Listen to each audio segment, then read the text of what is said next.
here. Okay, so we did more or less half of it, but because this was 2 months ago and some people may have missed, I'm going to go. I'm going to go over what we studied, and I'm going to just read each slide, and then when we get to the point that we stopped, we will start. Okay, so again, this is mediumship of intelligent effect, which is part of our mediumship studies. This is already the 9th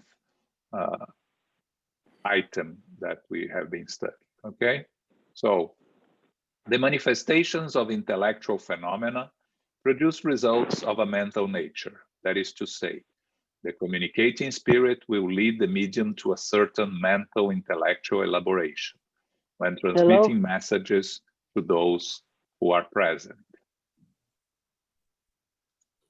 The medium is thus an interpreter of the ideas and emotions of the communicant spirit. Psychography, automatic writing. Of all the forms of communication, manual writing is the simplest, the most convenient, and especially the most complete. It enables relationships to be established with spirits that are as lasting and habitual as those we maintain amongst ourselves. Mediums who exhibit the faculty of psychography may be classified in 3 basic groups. Psychography, mechanical or unconscious mediums. What characterizes the phenomena in this instance is that the medium is completely unaware of what he or she is writing. The faculty is all more valuable since it does not leave the slightest doubt about the independent thought of the entity doing the writing. The medium enters a state of more profound trance. Even when the medium is not aware of the details of the message's content he or she is going to transmit, he or she has a general idea of it. Intuitive or conscious mediums, psychography. A spirit transmits its thought through the intermediacy of the soul of the medium.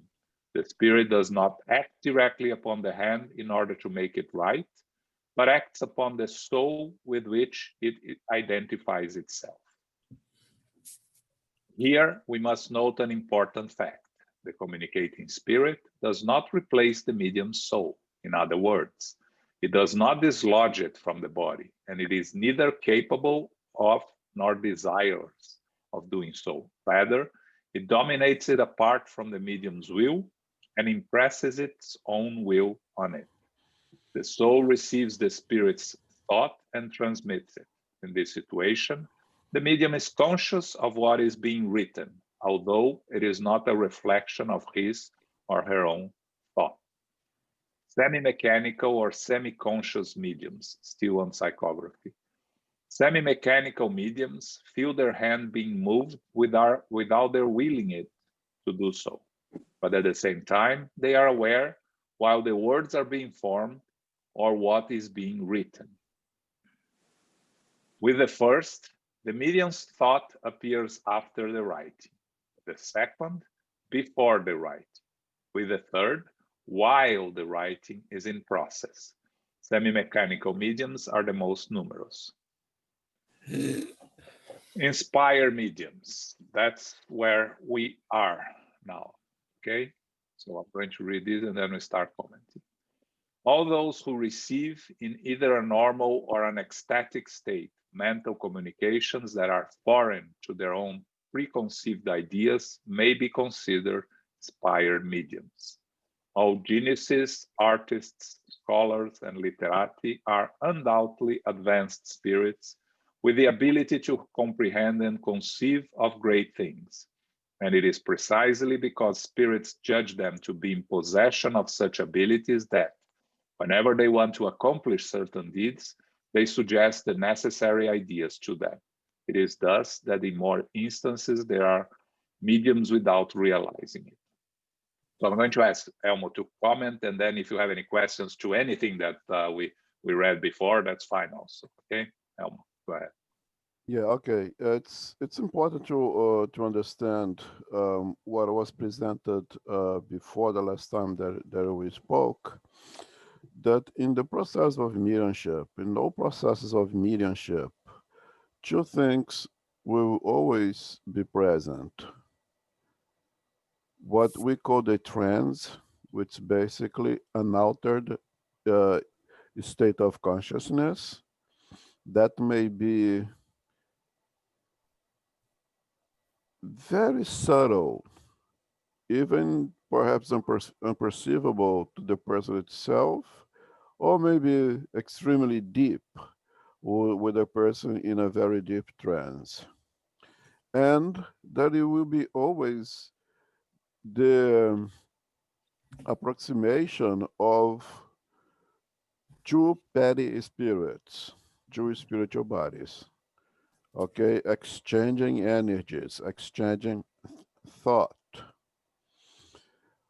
We will consider a more ostensive medium the medium who has an ability to expand its perispirit much farther than all of us, that we are, in a sense, mediums at the lowest possible grade, so to say.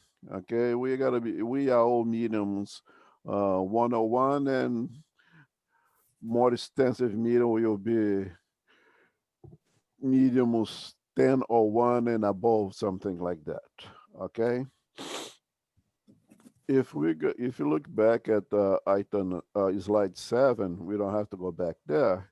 Um, it was presented that what we call the intuitive medium, right? And it is important to make a distinction between these two, what Kardec presents and calls of an inspired medium from intuitive medium, because in reality, these two words has been used interchangeably.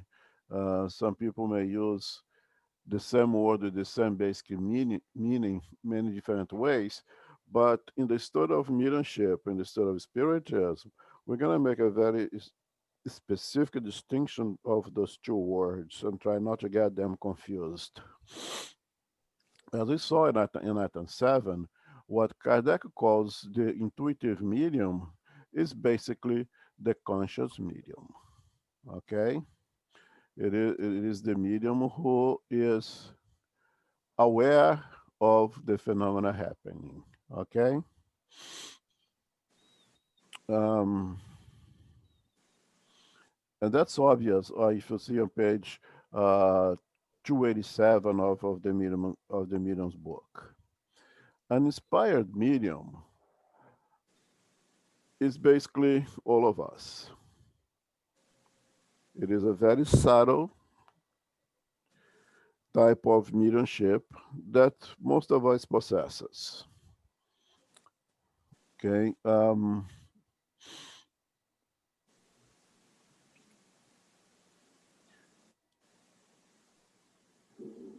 it is a kind of mediumship in which there will be a very, very minimal expansion of our perispirit that allows us to interact with the spirits around us. There is always a spirit around us. The spirits around us, as we know, um, are associated with us due to affinity, and the affinity can be for common goals, for common objectives, or for sympathy, and of course for antipathy, something directly related to us. We will allow some spirits to be with us more often than others. Okay? Um, the intuitive medium, as we saw on page on slide 7, are the mediums who have a lesser expansion of the perispirit in comparison with the semi-conscious and the unconscious. Okay, and these labels is a very comparative kind of study here. make a comparison of how much the perispirit of unconscious medium expands, goes farther from the physical body, and therefore is more accessible, so to say, to the spiritual world. And in comparison with the other kinds of mediums. The inspired mediums are basically most of us who at one point or another will be able to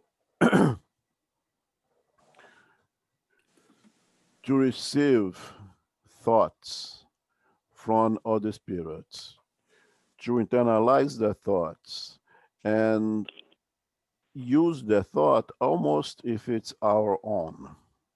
Okay, most of the time we actually, unless we think deeply of it, we'll think that it's our own thought. Okay.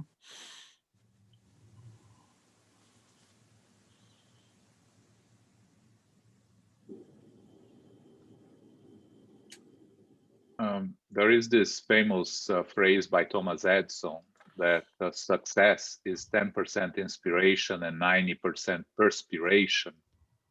And this applies very well to what we are seeing in this slide, because for those so-called geniuses, artists, scholars, for them to produce their work, they have to do the hard part. They have to be prepared. The spirits are not going to come and give them their work ready. They are going to inspire them once they see that they are doing their work and they are producing results. Then they will help and assist. And again, the spirits have no interest in taking any credit for it, right? This is so when we talk about Thomas Edison, he was the one that brought this phrase. When he did his work, we're not going to say that this was a discovery 90% by Thomas Edison and 10% by the spirits. We're going to say this is a work of Thomas Edison. He did the work. The assistance he receives from the spiritual world, it's part of his merit. He deserved the assistance. So it is important for us to understand that the spirits are always helping us, assisting us when we open ourselves to their help and their assistance. And we've said many times that it's important to be prepared, because if you are, if you're not a surgeon, there is no spirit that is going to make you do a heart surgery in someone in need because you are going to ask for the help of the spirits. That's not going to happen. But if you are a well-known surgeon, you know what you're doing, you commit yourself, you are going to receive the assistance of the spirits when you're performing a difficult surgery. That's what's important to understand. And for some curiosity, the other day I was hearing about the song Let It Be, right, by the Beatles. And Paul McCartney said that it came to him in a dream, the first words. Mother Mary comes to me, giving me words of wisdom, let it be.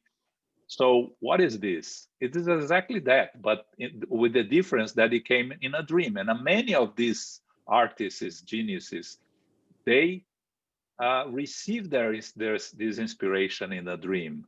I remember reading something about, I'm not sure if it was Einstein, that used to sit with a pencil in his hand, holding a pencil, and he would fall asleep for a second and the pencil would drop from his hand and he woke up. And he said, that was enough for me to recharge and receive the inspiration I needed. Again, what is this? This is the assistance from the spiritual world in terms of us producing what we need to produce as long as we do our part. Okay.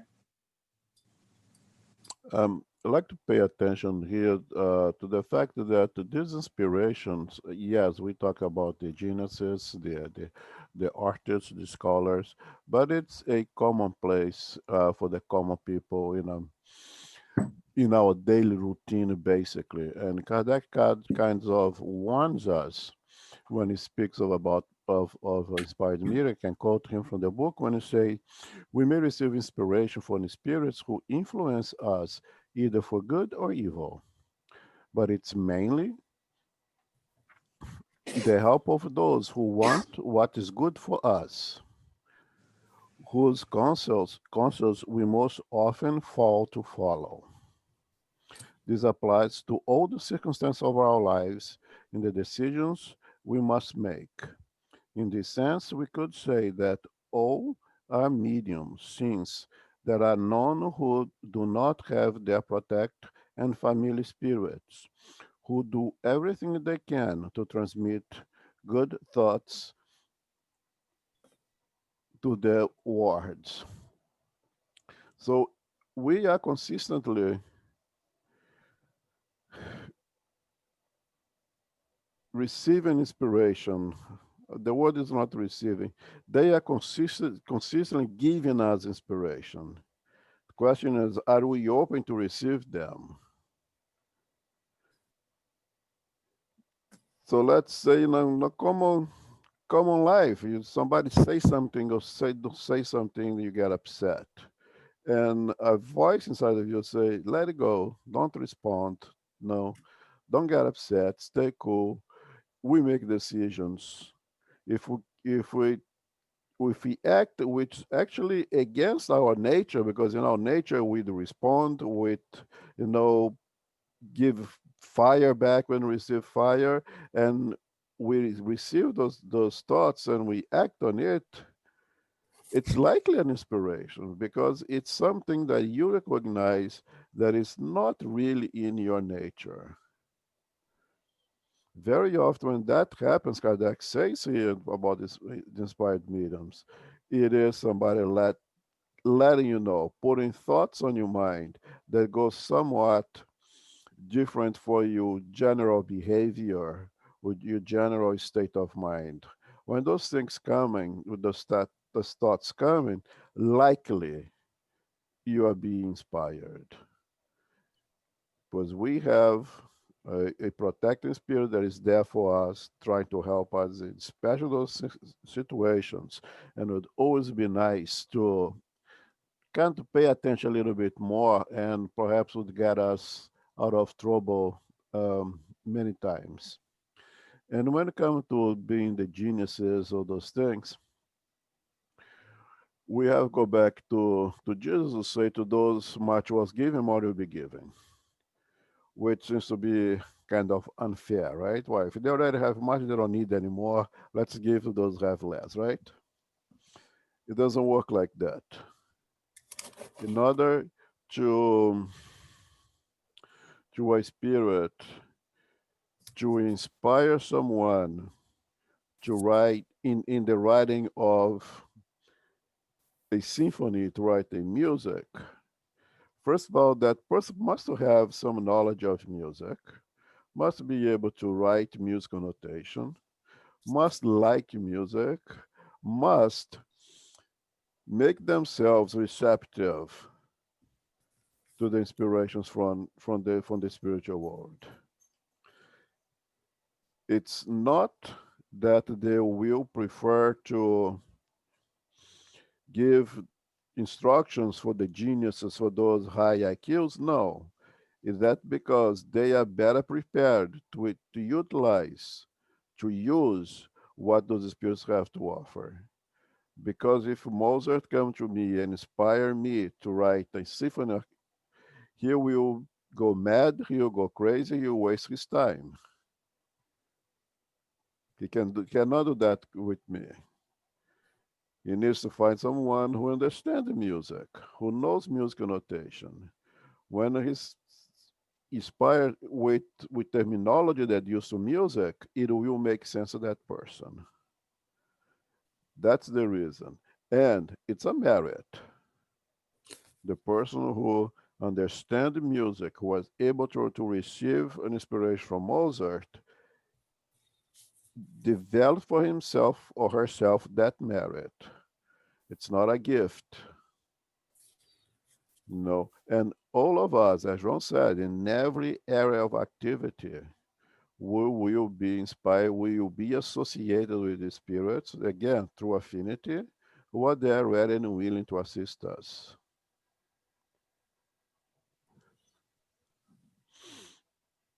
And in this way, we also establish relationships for the good and for the bad. The same way that if I decide to plan to rob a bank or to be uh, or destroy something, there will be those who are going to like my ideas and will associate with me and help me how to better rob a bank, how to better plant a bomb somewhere. There is always a spirit ready to inspire us for the good and for the bad.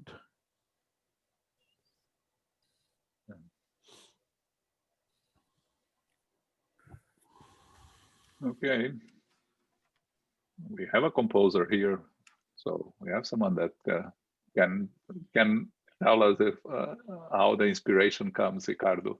But you don't need to. I don't feel I'm a medium. I feel that like Elmo said, I've been studying music most of my life. I put all this hard work into it, and the inspiration comes, and it's not something you really think about. You know, I consider myself just like everyone's a medium, inspired medium. Everyone has that. Yeah. What I find interesting is all of us, when we are, let's say, you have to write something that requires some kind of creativity, that you have to bring something from your mind to write or to compose, I guess. Then you sit in front of the paper with a pen in your hand, and you concentrate, and then you start to look up and around as if you're waiting for something to happen. It's very often the way it happens. And then something happens. And when that something happens, it's like a cascade of events. They start to flow and just go and just go and just go. Wasn't that little spark that ignite that flow of events? Then we start writing and writing or composing and compose. Perhaps an inspiration, perhaps a little push for you to put out what you have to do it. Very likely was. But again, 90%. How is that wrong? 9% 90% perspiration, and perspiration, 10% 10% inspiration. inspiration. You gotta do your job. Yeah, I agree with that.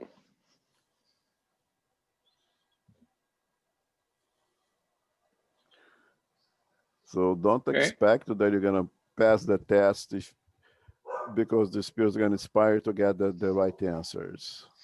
Yeah, You that's gotta do your cheating. study. Yeah, that's cheating, correct?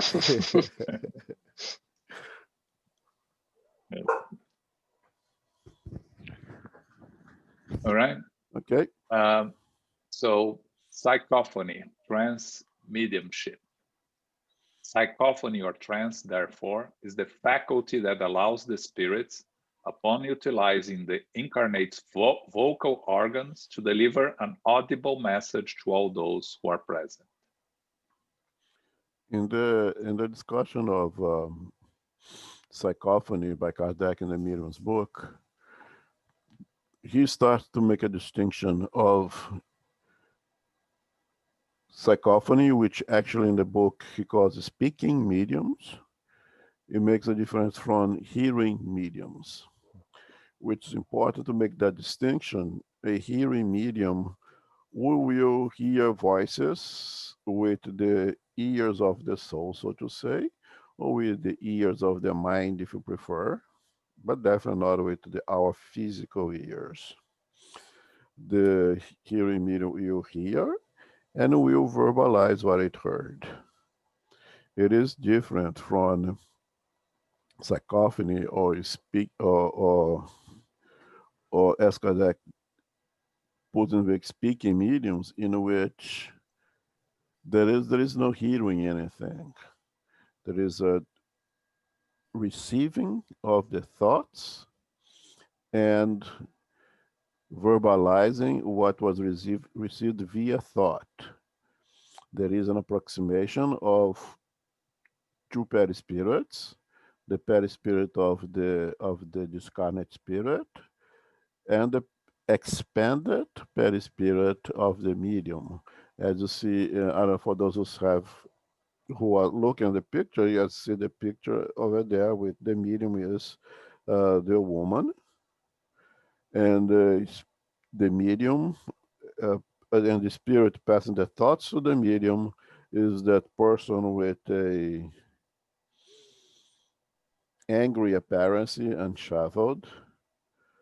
And on the other side also we have the man standing, the the rest of the jacket and a tie is the dialoguer who is speaking with the spirit through the medium, of course. And behind that dialogue, incarnated one, there is a mentor with the hands on on his forehead, inspiring this dialoguer. So we could say perhaps that the dialoguer right now is, as you just said, an inspired medium. Now he's receiving instructions how to have a conversation with this spirit, and the lady is providing psychophony. She's in a state of trance. You can see by her face that not only she is receiving the thoughts and verbalizing those thoughts, but she also receiving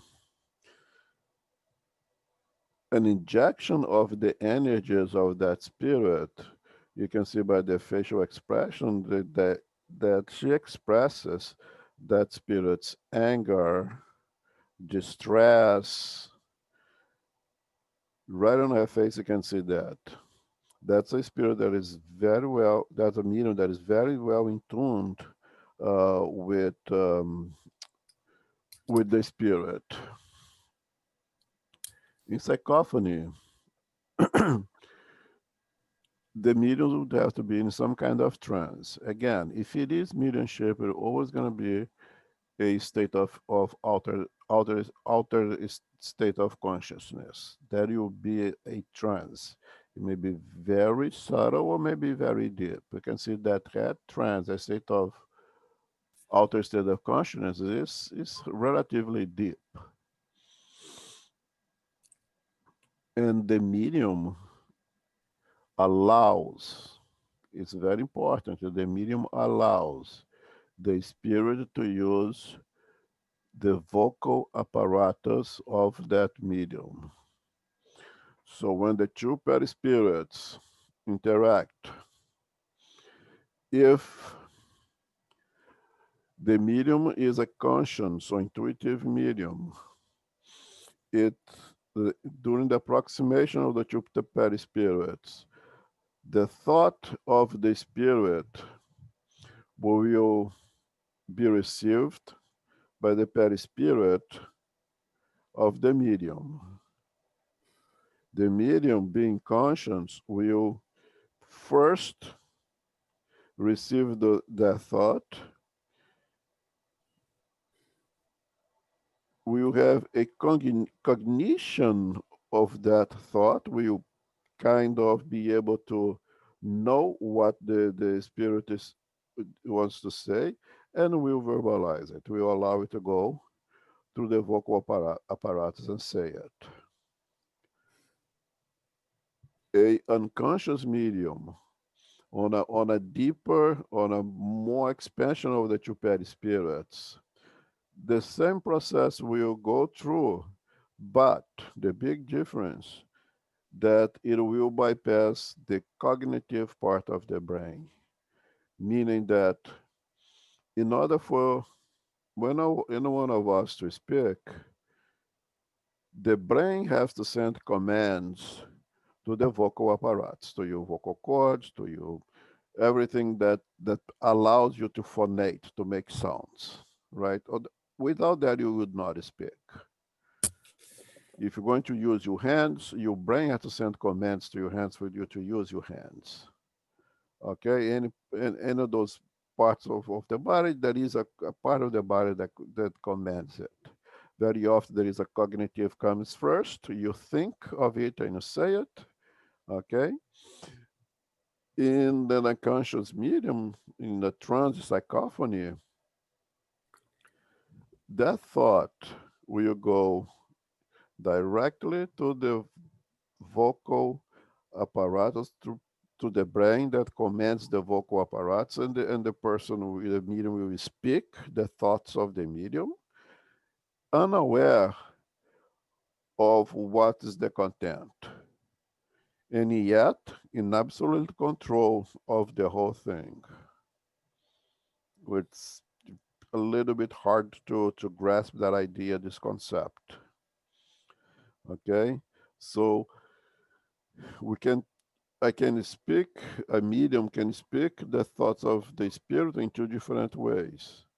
Okay, in a very conscious sense, you receive the thoughts, perispirit to perispirit, will know what it's saying and know what the spirit is saying, is thinking, and will say those thoughts. Or they will receive the thoughts from the spirit, will go in the brain, the part of the brain that leads to the phonation, and will lead the body to speak the words of that spirit. In this deep trance, it may seem that the spirit is taken over, but that is not happening. The medium is and should be always in charge of the whole process, of the whole phenomena. This is very important to make sure that the medium is the solo owner of that body and must be in control of that body at all times.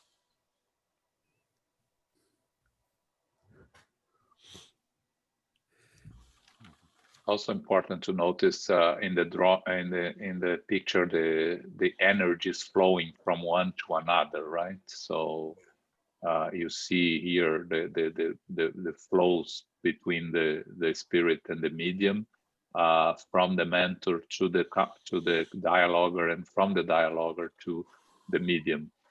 You know, when you few of us here work as dialoguers, when you are working and talking to a spirit, that it's you many times you receive inspiration, which is what we just studied, and you receive some thoughts that you will express, and then after, you know, you think, wow, where did this come from? It happens to me sometimes, meaning you say some things that it was not your own thought, but it clearly is the mentors guiding the dialoguer.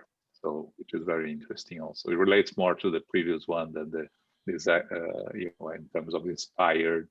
So goes back to we are all mediums, right? When you are doing the right work and you are doing your part, you are going to receive the inspiration and assistance. Yeah, and you can see on that picture the difference of what we call more of inspired medium, which is the dialogue in that case. The method is just providing some kind of inspiration for the conversation, and the deep association between the medium and the spirit, in this case, the amount, the bombardment of energy that medium is receiving at that time, that even changes her facial expression and everything. And that is a common thing. This is not exaggeration for the picture now. This is actually a common thing. I have a question. Mm-hmm. I have a question. Yes, please.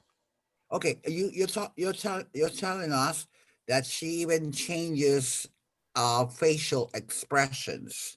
Now I'm asking you, does the phonetic production is that of the communicating spirit, or the phonic production is hers, or the medium? The sounds is from the Yeah, the medium. sounds, the phonics, yeah. Yeah, the sounds is from the medium. This kind of spirit and the perispirit does not have the apparatus capable of projecting air to make sounds, right? So that is from the physical body of the medium. Of the medium, okay. Yes, the physical body of the medium. Okay, and that's what makes the mediumship a necessity, so to say, so that spirit can use an instrument that allows them to verbalize their thoughts.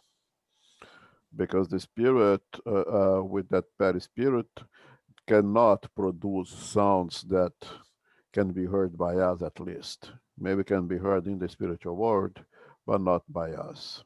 Okay. And when it's the sounds it produces in the spiritual world that can be heard in the spiritual world,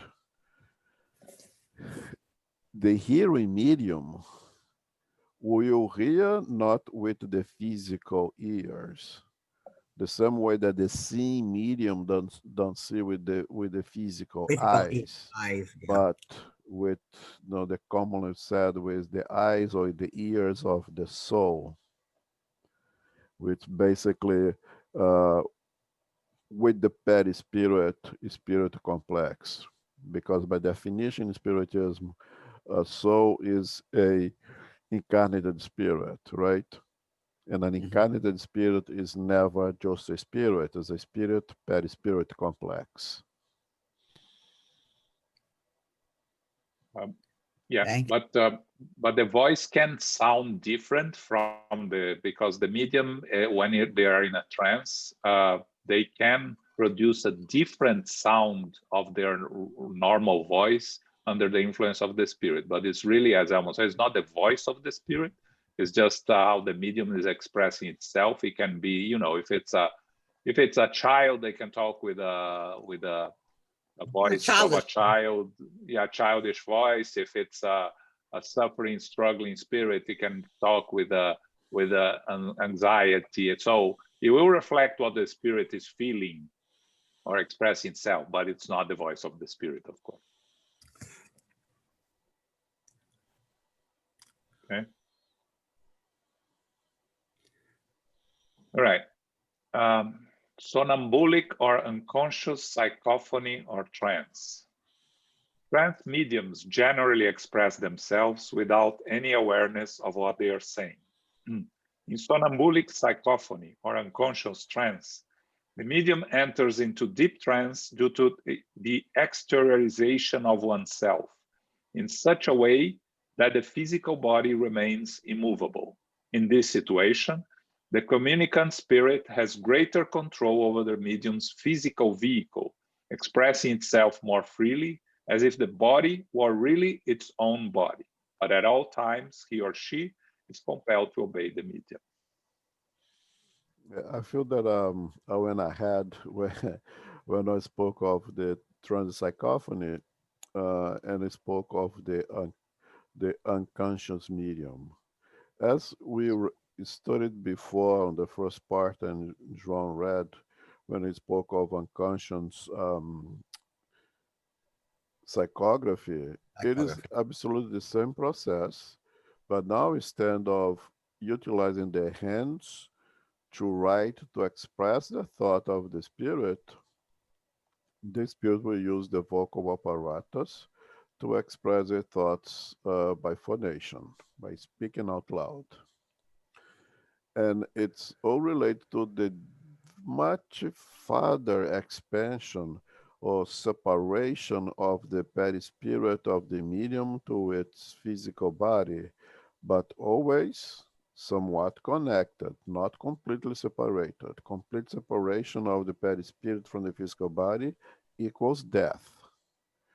Okay, and if you see in this picture, the spirit is the old man, also with a fearful, angry appearance. The spirit, the medium, is the one who is sitting with a with a jacket, seems to be writing. And the perispirit of that medium is the one that is standing next to it, to her. You see the connection of the silver cord.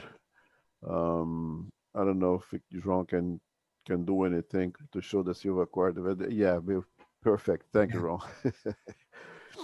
You see, so you see that the expansion of the perispirit that is so far out, it's almost they are disconnected except for this little cord that you tying them. When that happens, it allows much greater approximation of that spirit, perispirit, okay, that is current one, to utilize that physical body that you could say it's empty right now, and the spirit is utilizing that. You may give that impression, you may give that feeling that the spirit is taking over that body momentaneously, but that's not what happens. Okay? But the spirit has much greater facility to use the physical body of the medium to express its thought. If it seeks to speak, again, it will go send its thoughts directly to the part of the brain that deals with speech. And that part of the brain that deals with speech will send the commands to the part of the body that produces sounds, that produce words. Bypassing the cognitive part of the brain, bypassing perhaps the gray matter, that deals with the cognition. So the medium, although in control of the situation, is unaware of what is being said, is unaware of what's being written. And when I say that is unaware, because the cognitive part of brain is not taking part in this process. But as you see in that picture, and it's very important, the well-trained, the well-educated medium, the perispirit is right there, taking command of the situation, very often participate in a much deeper way in that phenomena, assisting that spirit, being consolation, being try to calm the spirit down. We can see her here that she is somehow controlling that spirit, her perispirit, while the body is just serving as an instrument to produce sound. But her, the medium, in expansion, is in control of the whole situation. That picture is very telling of what it really means to be a sonambolic or a unconscious medium. Is to be in control, even though the body seems to be at the hands of the spirit in that case. And again, just as a note, in a proper spiritist center, in a proper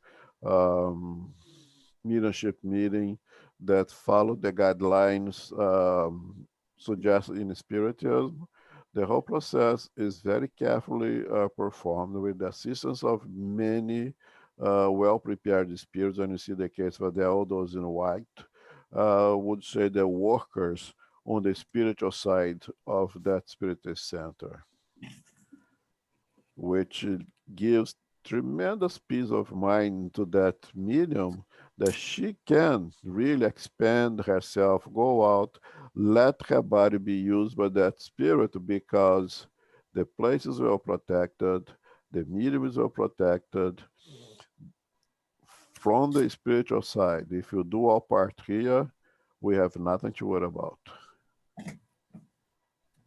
But again, we have to do our job here. Luis? Thank you. A question.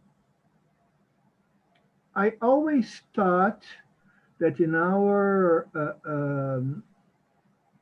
spiritual sessions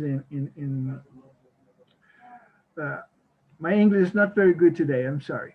But I always thought that in the activities that we do in our centers, that most, if not all the time, the medium is conscious. I ask, is it usual to have, unconscious trance in the sessions that we do? It is said that most mediums are semi-conscious, that they have a little bit of both the conscious and the unconscious in itself. So they know of the production of whatever this or produce itself, about 50% of it. And I would say that between fully unconscious and fully conscious would be pretty much equal also. But that is, I don't know if there is any statistic studies to validate what I'm saying here. I don't think the unconscious medium in well-protected works like that is so rare. I don't think so. In our group, most of the mediums are semi-conscious because they, as they express themselves, they become aware of what they're talking. So, I don't think we have any unconscious medium in our group. And some of the communications, some are conscious and some are semi-conscious, as far as I know. Yes, thank you. In our group, whenever I talk to the mediums, I never perceived any case of really unconscious trance. So I was curious. But thank you, Elmo, because you expanded the concept of somnambulic, that's not only, during the sleep, but really unconscious psychophony. Very good. Thank you. Yep. Just out of curiosity, right? This picture, these pictures we are seeing, these are from the book In the Domain of Mediumship. This specific case, this spirit is blind, which is, it is interesting, right? Because in the spiritual world, you theoretically recover your vision, but it's all in the mind. So he's a former slave owner that you see by his carrying the whip in his hand that he used to beat slaves, and he's being persecuted by the slaves since he went back to the spiritual world, and he used to he caused some slaves to become blind, and that's why he is blind in the spiritual world in a sense, is a consequence of his own actions. So just as a curiosity of what we are saying here. And the medium is a very evolved, advanced medium. So that's why she's able to be unconscious. With a spirit like that, sometimes it's not very easy to be unconscious because, these are very angry and very dangerous spirits. But she's a very well-prepared medium and she can deal with it. Okay, I think her name is Eugenia, but I'm not sure. I don't know if I remember correctly. Okay. Okay. All right. Next. Conscious psychophony or trance.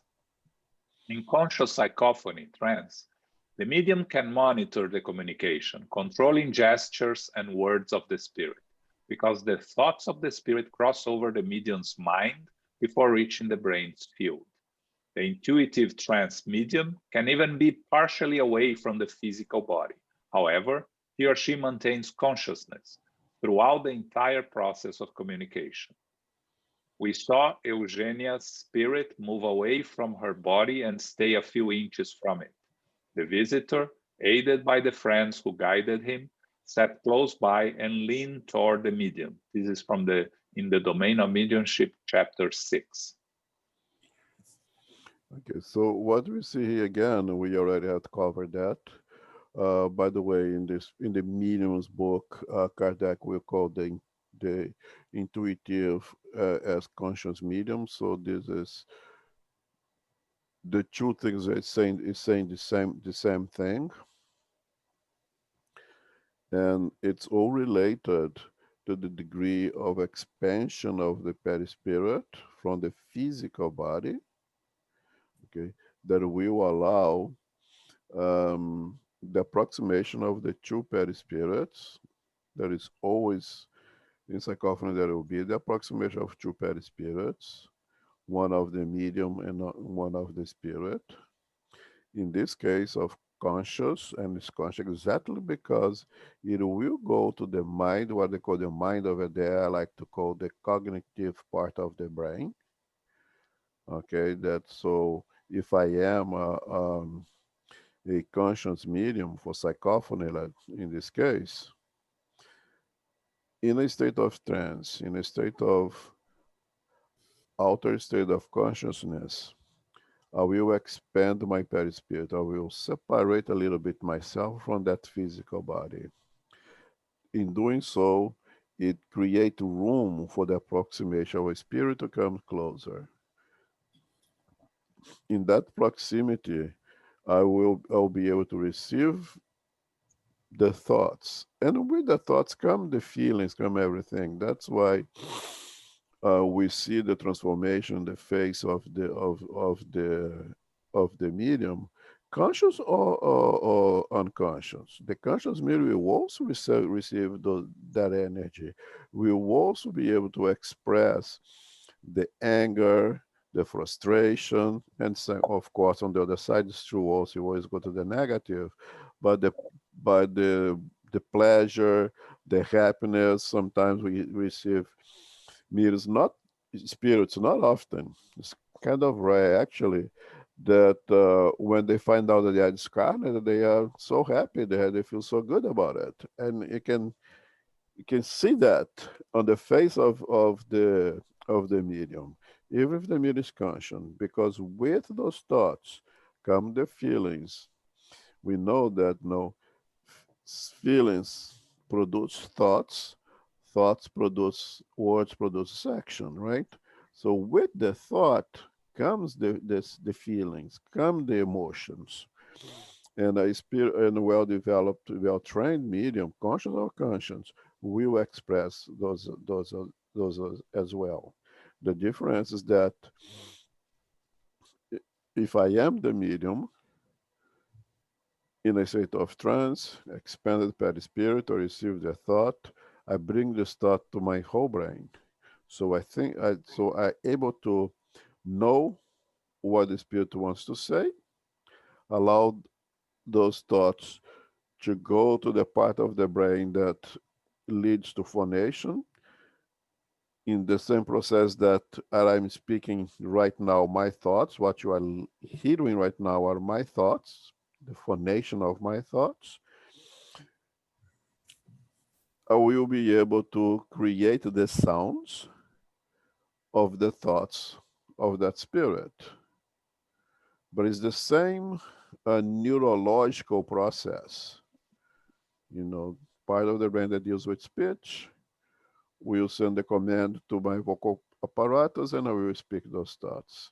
But the difference is that as conscious, I know exactly what I'm saying. And unconscious, you only know what I have said if somebody tells me, somebody records it. Therefore, the likelihood if something stays behind the psychography is better, because after I write, I can read it over. But after I say, unless I record it, it's lost.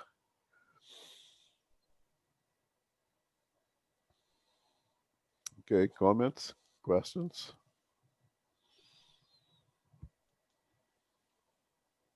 Okay. Intuitive psychophony. In terms of trance gradation, we can say that this type of mediumship is able to show a second time of manifestation, the conjugation of mental waves That it is to say, the discarnate spirit and the medium become mentally attuned to one another, thus establishing a mental wave between the receiver, the medium, and the sender, the spirit, without any direct perispiritual contact. The spirit sends the message telepathically to the medium, who likewise receives it through telepathic channel. Yeah, I have a little problem with this slide. As I said, if it is mediumship, if you're gonna label it, if you're gonna call it mediumship, there will be a interaction of two perispirit, as subtle, as minimal as possible, but there will be some kind of interaction. Because as much as we know now, the brain itself does not receive energies, but the perispirit does. So the perispirit may receive energies, may receive thoughts in a very subtle way that you don't even question if it's come from yourself or not. Unless we are going very deep analysis of yourself, you may make the separation. But even I believe, again, here in telepathy of incarnate to incarnate, there will be that communication is very spiritual. That communication, that mental wave, is not directly brain to brain. Because again, the brain is just an instrument that allow us to perform on the thought, but the thought does not come from the brain. So I have a little problem with this intuitive psychophony only when it's said that there is no perispiritual contact. So there is some kind of perispiritual contact. Is that a deep approximation of the two perispirits? No, not necessarily, at a certain distance. At the energy level, as you see in that picture, that picture over there, in which the spirit is sending waves of energy to that incarnated person. But if it's not being received by the perispirit, I cannot believe it's being received by the brain itself. Okay. So it's the same kind of, as we spoke before, of inspiration, that you get up to give a speech. I don't know. In a wedding, you are the best man, and you lost what you have wrote, and you have a couple of beers, and now you're completely confused. What am I gonna say now? And we stand up over there, and you don't know what to say. And all the sun, things start to flow, and you be able to give your quick, nice speech, as if a cascade of events, something just took over your brain, and you were able to pour out the words nicely. That could be an intuitive psychophony right then and there. But the one objection that I have is that there will always be a perispiritual contact. Perhaps not as deep, not as one would even call like a more physical contact, but at the energy level, there always have to be that contact, even if it's two incarnated one. And by the way, you have to consider here those intuitions, inspirations may not be only from incarnate to discarnate, they may be also incarnate to incarnate as well. Yeah, this specific drawing is from a book, and there's a book that's not translated into English, that talks about what happens in the spiritual side of the Spirit Center. And this is a lecture that this individual is giving, and it's showing how when he prepares himself and he knows what he's going to talk about, he receives the inspiration and assistance from the spiritual world, from this spirit that is guiding him through his talk. So again, what we discussed in the beginning, when you do your work, the inspiration and the assistance is there for you.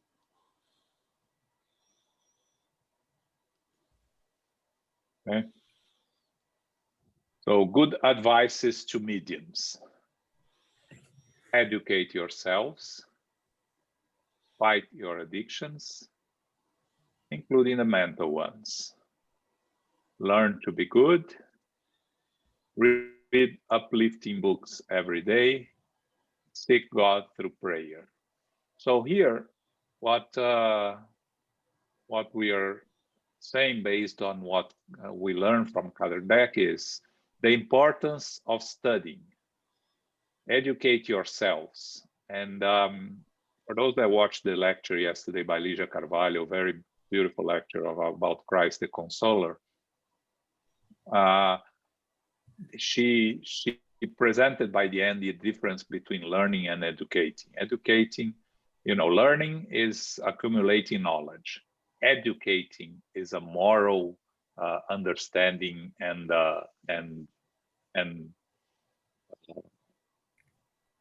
friendship. So educate yourselves here, meaning evolve morally to be better prepared to deal with the challenges of the mediumship work. We all have to fight our addictions, right? We have imperfections, and again, when they talk here about including the mental ones, because the mental ones are the most difficult ones. The addictions, the physical ones, if you really make an effort, as Elmo likes to say normally, right? If the physical addictions with a three-day withdrawal, you can overcome the physical addictions, but then it becomes mental, and the mental part is the one that is very hard. So our moral imperfections are the ones that we have to fight every day.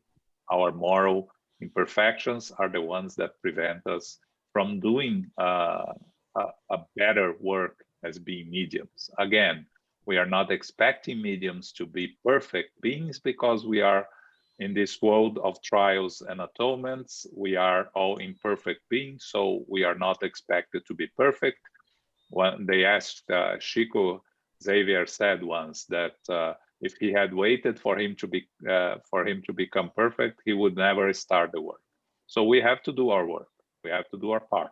But together with doing our work, together with being medium, comes the fight to overcome our imperfections or our addictions or our challenges. Learn to be good. It's a process every day that we have to go through because our tendencies are not yet of being good. Our tendencies are to be selfish, are to be jealous of others, of all the imperfections. So it's an exercise. The fact that you are trying to improve, one is trying to improve oneself is already a step forward, because a lot of people, they have their imperfections, they live with it, and they make no effort to overcome. So the fact that we are aware of our imperfections and we are aware of the necessity to overcome them, it's already a step forward. And reading uplifting books every day, that's very important, right? Because by reading uplifting books every day, we are going to enter into this higher atonement with more evolved spirits, and we are learning, educating ourselves, and we are progressing. So books are available. Again, all types of books, spiritist books, outside spiritist, books that uplift us, books that teach us, books that are relevant. And again, it's a personal choice. And of course, the importance of prayer, as we see God through prayer, to elevate our thoughts, elevate our vibrations, to be in connection with the higher spirits. So all these advices comes from the book Songs of the Heart, Cânticos do Coração, which is not translated into English, by Francisco Xavier. Okay. Anything to add here? Yeah, I would ask, why is that for mediums? And you just said already, this is for everyone. That's not only for mediums. But we can argue why especially for the more ostensive mediums. I don't have any ostensive mediumship, But I wonder for individuals who have a more extensive mediumship, who are able to, let's say, see spirits, who are able to hear spirits, who are able to receive thoughts that they can clearly distinguish from being their own thoughts, and more than that, are able to express those thoughts. Would you not have, if nothing else, the curiosity to understand what's going on with you? You know that you are not crazy. You know you are functioning member of the society. You pay your taxes. You don't kick the dogs. You know you are a good citizen. You function well in family, in school, in work. You have this little thing that seems to be different from the majority of people. Would you not seek to understand what's happening? If nothing else, through curiosity, would you not seek to educate yourself of what you are, what's happening with you? But in reality, it's likely that many mediums go through life without even educating themselves in that aspect. To fight for addictions, why specifically for mediums?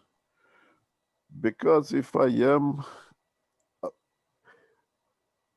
easier in contact with spirits in the spiritual world, I am also easier influenced by them. That is a fact. A medium will be more easily influenced by this kind of spirit because it can expand its perispirit much further and get much more approximation, receive much more bombardment of thoughts from this kind of spirits.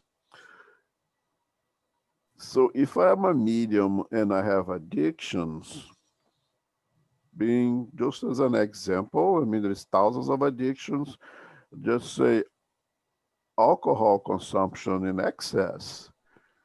Are there spirits in the spiritual world right now who were discarnate as alcoholics, who continues to be alcoholics in the spiritual world, and would love to find a physical body who could serve them as an instrument to consume alcohol? So a medium, in reality, is at a greater risk of being influenced. And if that medium has problem with addictions, it perhaps will be a little bit harder to get rid of addictions because it will have more friends around there than who can influence them at a deeper level. So to fight an addiction is for 100% of the population, but especially for more extensive mediums. Learn to be good, pray, uh,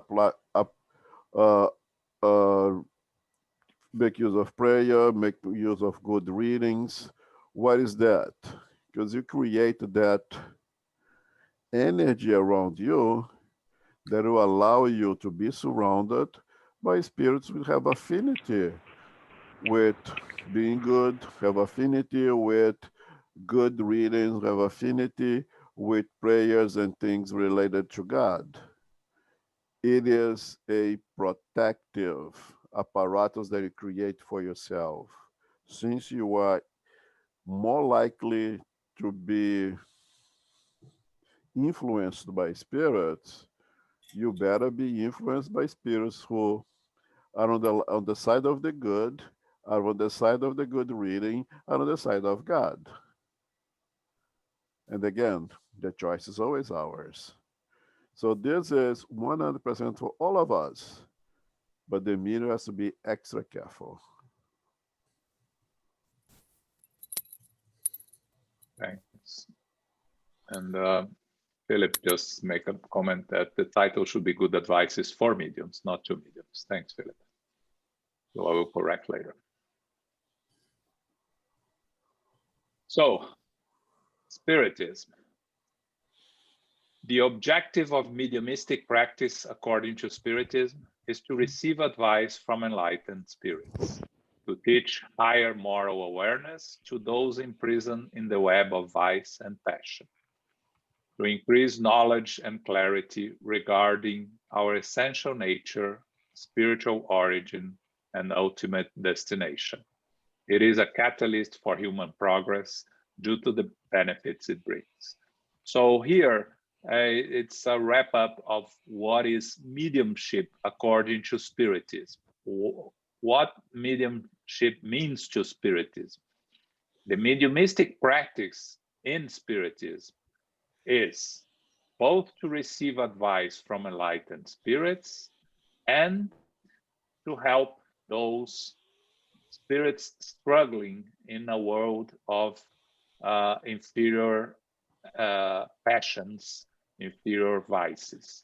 So in our mediumship meetings, we work to help and assist the spirits in need and to receive advice from enlightened spirits.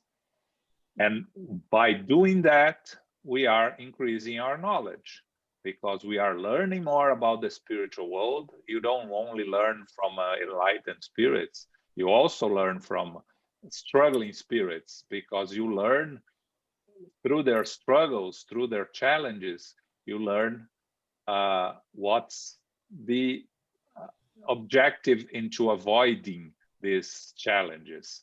And there is a lot that we can learn.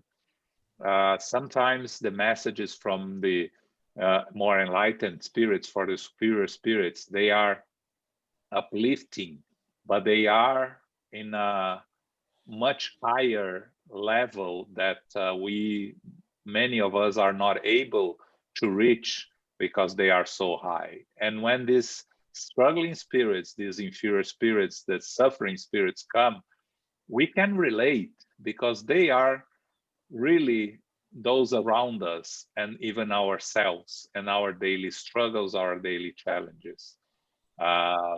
So that's the objective of Spiritism in terms of mediumship. As they say here, the benefits it brings as a catalyst for our progress as human beings. And that, again, as Elmo says many times, mediumship exists outside Spiritism, is practiced in different ways and different forms. And we are not going to criticize or analyze what is outside Spiritism. What we are talking about is mediumship according to Spiritism. That's how it should be practiced. Elmo? What I think that Spiritism does as a doctrine, it completes the integral human being beyond the physical and use science to go beyond the mystical and the mythical by using true science to integrate our spiritual part of us, the incarnated spirit, the incarnated being right now that we are right now.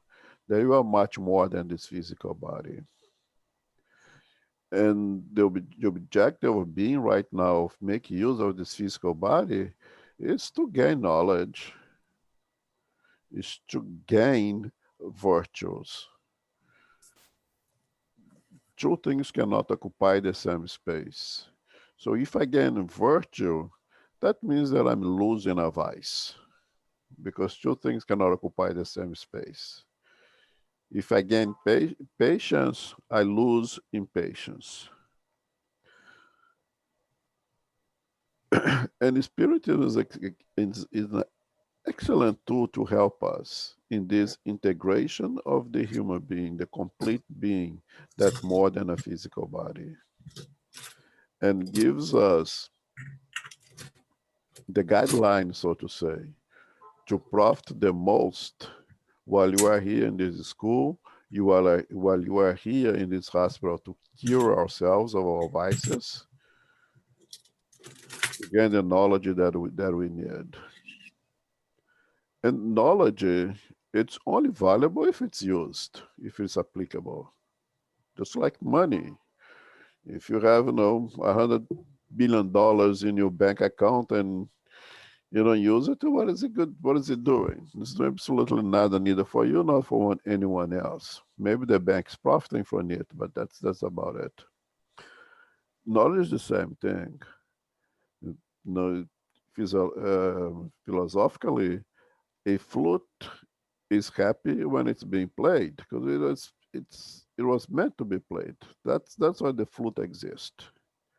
Knowledge is meant to be used, and it's meant to be spread out.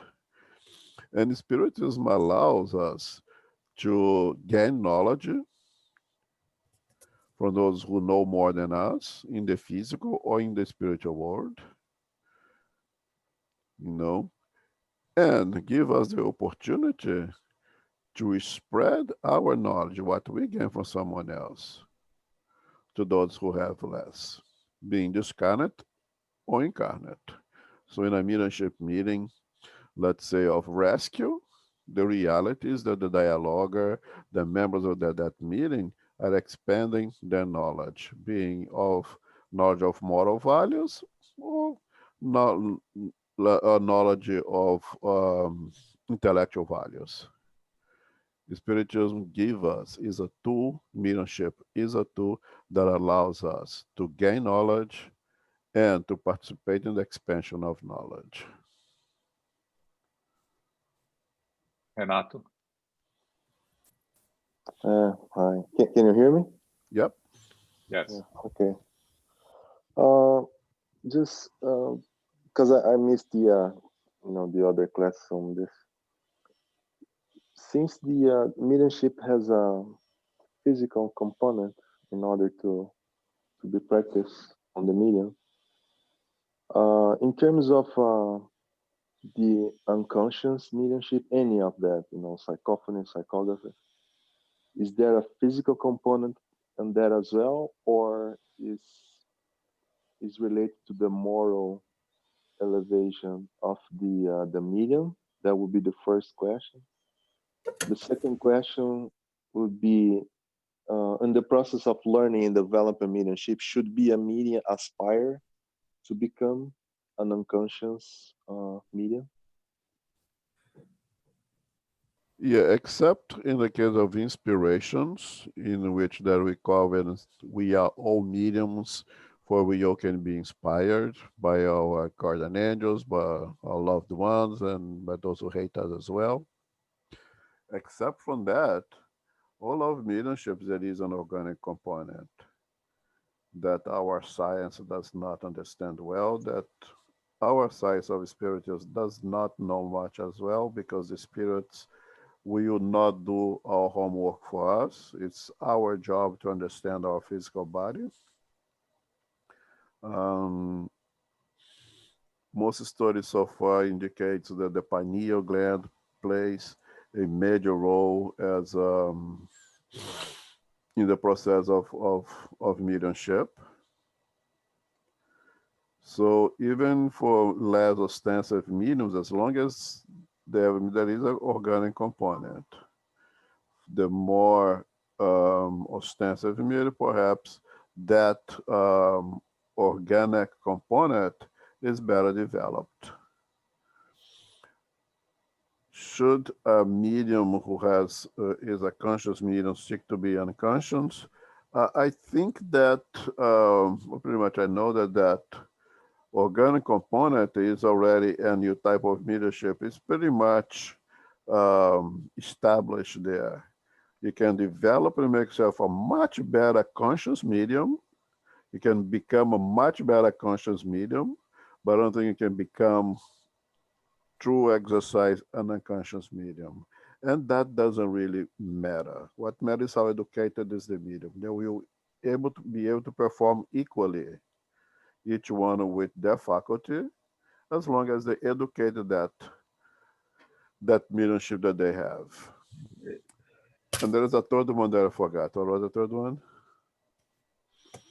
No, it was just it was two questions. I was just wondering if it's Okay, so how? So when a medium, let's say if you're a medium that you have the component, the organic component that will be allow you to become an unconscious, it won't be beginning as an unconscious, right? Or becomes like a conscious and develops to unconscious, or already begin on that manner as an unconscious medium. You already begin on that because that's what you have, that's what you are. You already begin on that state of being unconscious. Now, mediums of an unconscious may transit may have the dual ability, which I'm not going to consider here right now. But a conscious medium is a conscious medium by that organic factor. Now, the conscious medium will be a good or a bad conscious medium, will be well educated or not well educated. The same thing with the unconscious. The beginner, the novice unconscious medium, you have the struggles of being a beginner, just like the conscious and anyone else. What you address and now, and the importance is mediums, especially developing mediums, must be in a very well protected, surrounded by experienced mediums in a proper environment to educate themselves in this process. Perhaps the unconscious mediums may be at greater risk of practicing the thing that does not educated well enough, does not know well enough in an unsafe environment. That could be very dangerous. And so the medium one, is developing. And is there such a thing that mediumship that comes through time in terms of you only see spirits, then become to be a psychophony and then a psychography, or when the medium already begins his journey, he already presents all the faculties that will be developed and then develop all of them at the same time through studies and everything. I guess the lucky ones or the meritorious one will have this gradation, this process of putting all the factors together step by step. But I don't know if that's always the case. We see individuals on the street, we see individuals in the subway that I would say definitely is a medium out of control with tremendous ostensive faculty, being bombarded by many types of mediumship at the same time over there, hearing, seeing, and everything else, and completely out of control, completely uneducated. I think the meritorious or the lucky ones, you go step by step as you suggested. I don't think we can cover here now, but there is one thing that is said. Mediumship of trial or that mediums that go through tremendous difficulty, being bombarded with tremendous abilities as a trial.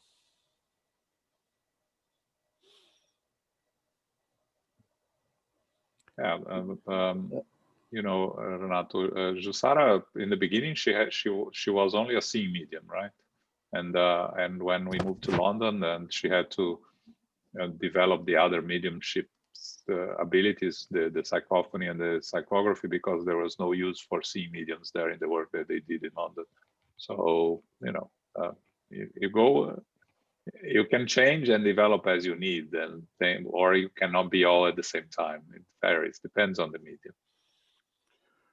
But the seeds of that ability is already there. You develop, Yeah. you educate it, but the seeds are already there. You're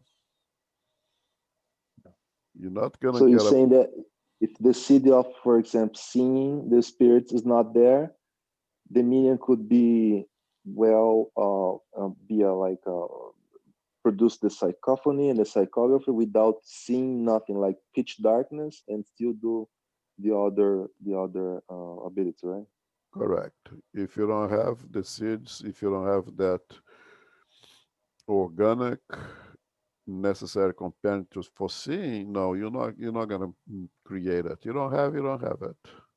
But you may have it and be latent. You may have it, but need to be developed, which is a blessing, because having it open for you and you have no idea what to do with it, by spirits around you know what to do with it, it becomes a dangerous situation.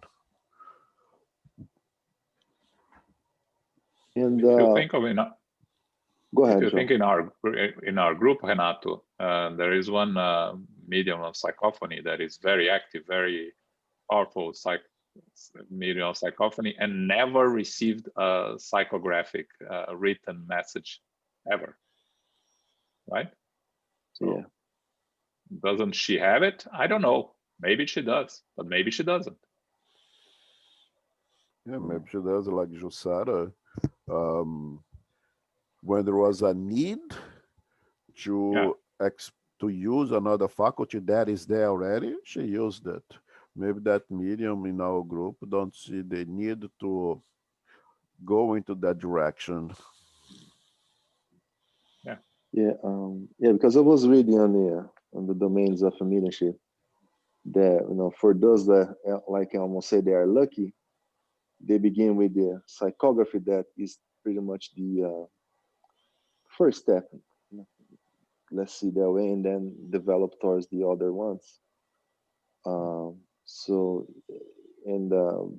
Pretty much, if you have the seeds of psychography, psychophony, and seeing, they are already there, and then you develop as needed. But you educate as needed, actually. You educate as needed. And but let's say that you get to the point that you become a well-developed, trained, conscious medium. But you've been developing do your work, meaning the spirits that you work with, also it changes through over time. Meaning, for example, you yes. Let's say in the beginning you only receive like a suffering spirit, angry spirits, and whatever, and then through time you becoming receiving more of a elevated message, or maybe because you have a line of work to help that kind of spirit, and then you just stay on that lane. Okay, to that, and I know that's not you're saying, but I want to let everybody to hear this, and I think it's very important. There is not one that is perhaps better than other at all.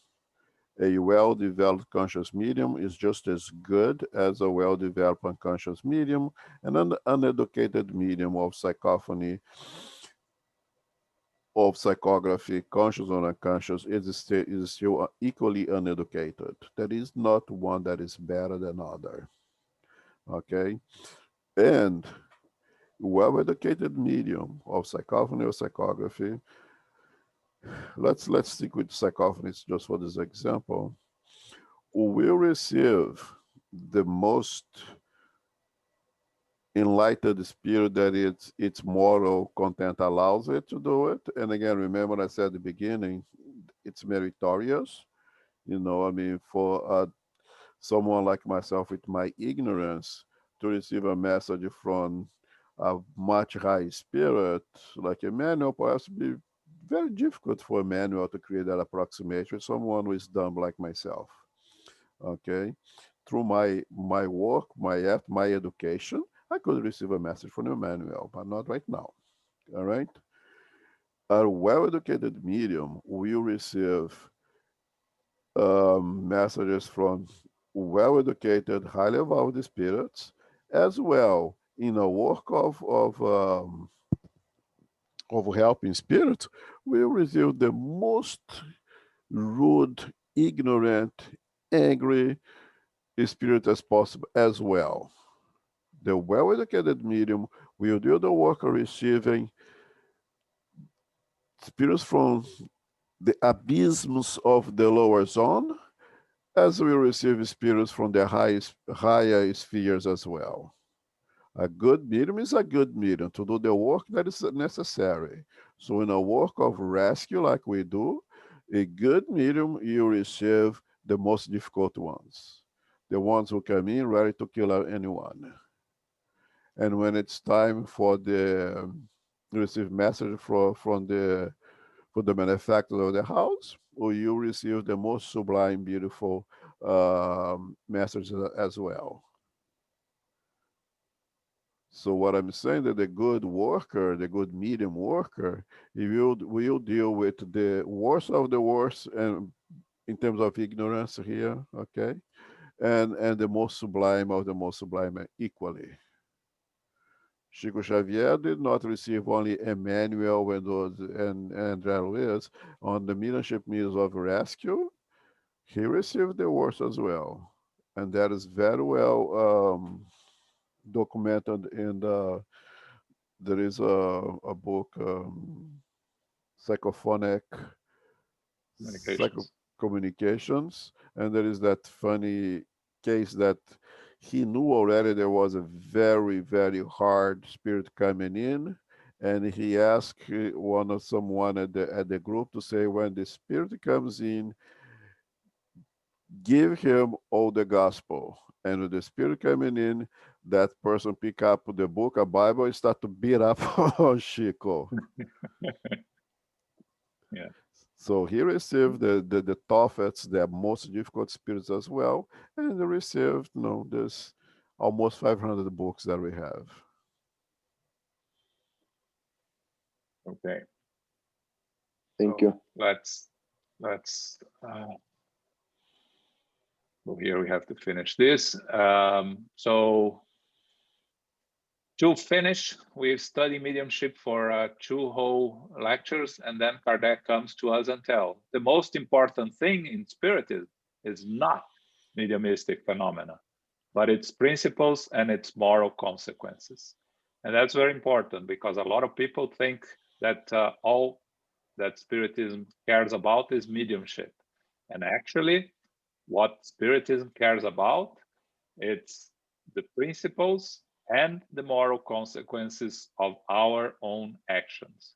So, if you want to learn from spiritism, really, you learn how to be a better individual. You learn to evolve morally and intellectually.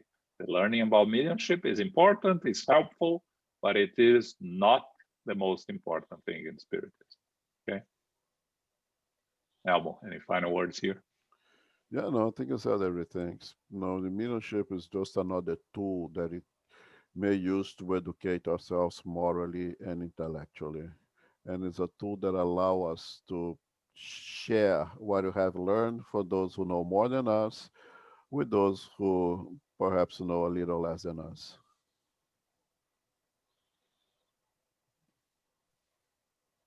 Thank you all.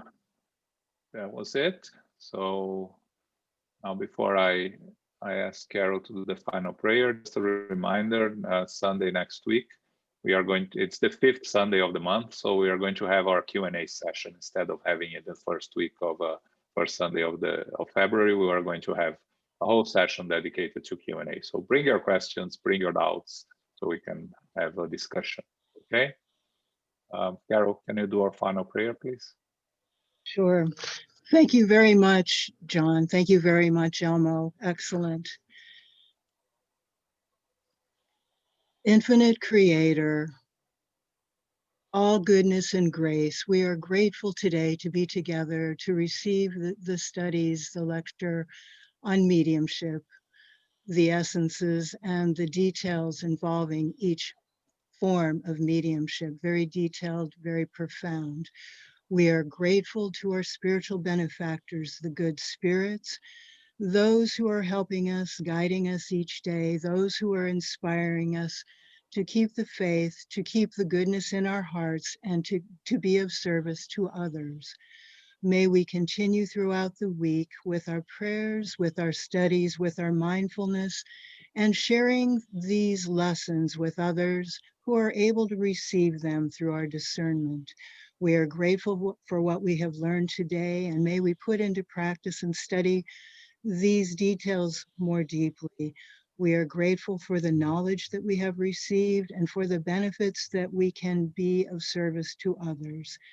As we close this meeting today, we ask humbly to receive the love and light of Christ within us, to inspire us to go forth with these blessings in our hearts and in our minds, and to present these in our community, to be of service and to be of greater value in the world as it is today. We ask to continue with our studies, and may we do this in a way each day, putting into practice these methodologies. We give thanks to Spiritism, and may it be inspired in others, and may it be circulated throughout the world. We close now and ask for safety and protection as we go forth to family, friends, loved ones, and co-workers. And may we return next week as we go forth throughout the week with these blessings. We thank you again for each and every one of us. We thank you for the directors, for the guides, for the protectors of the Spiritist Center. We close now and ask to be beacons of light. Go forth now in peace. So be it.